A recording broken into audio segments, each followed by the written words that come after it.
Почитувани, МВР прави спектакли со раци по дискотеки, апсејќи малолетници со специјалци, а убици и криминалци се шетаат слободно по нашите улици. Ова е потценување на интелигенцијата на граѓаните. Минува 12-тиот ден од свирепата ликвидација на Мартин Јанушев, а власта го крие и штити убиецот. Тој е на слобода и не смее да се спомене неговото име. Мафијата владее. Пред 10 дена беше пукано и кон куќата на советникот на премиерот Заев пред неговиот дом. Се шпекулираше во јавноста дека бил близок до убиецот и му помагал. Молк од МВР и за овој скандал.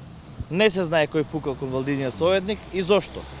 Уште помалку вооружените криминалци се пронајдени и приведени. Граѓаните со право се плашат дека партиската полиција целосно ставена во функција на мафијата и вооружените банди. Јавна тајна е дека пукачите се дел од партиското подземје, поддржано и блиску до СДС. Мафијата со доаѓање на Заев на власт си доби држава, а со подпредседателот Оливер Спасовски си доби заштитник во полицијата. Граѓаните не може да се отсуствуваат безбедно, кога во 21 век, среде бел ден, се екзекутираат луѓе пред очите на цела јавност. МВР, наместо да ги штити интересите на граѓаните, штити убици и дозволува слободно да се шетаат по улиците. Според гласините кои кружат во медиумите, убиецот е близок до власта и еден од првите луѓе на Агенцијата за обезбедување Омерта Security, која важи за блиска до Вице Заев, брат на Зоран Заев. МВР дозволи убиецот да избега, а со тоа да не може да се изведе пред лицето на правдата. Во истрагата за овој настан се направени сериозни пропусти и не е спречено неговото бегство.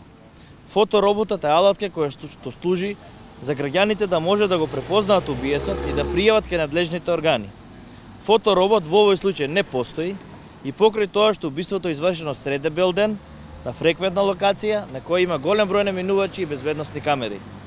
Во јавноста се повеќе се говори дека поради блискоста на убиецот со власта на терен се работи некој криминалец да ја преземе одговорноста за убиството со цел спас на вистинскиот убиец. Подпредседателот на СДС Оливер Спасовски мора да преземе одговорност и да замине од функцијата министер. Полицијата во најмала рака треба да почне да си ја врши својата работа и да ги гони криминалците. А Спасовски ќе помогне со тоа што ќе си даде оставка и ќе престане со обструкции. Ви благодарам.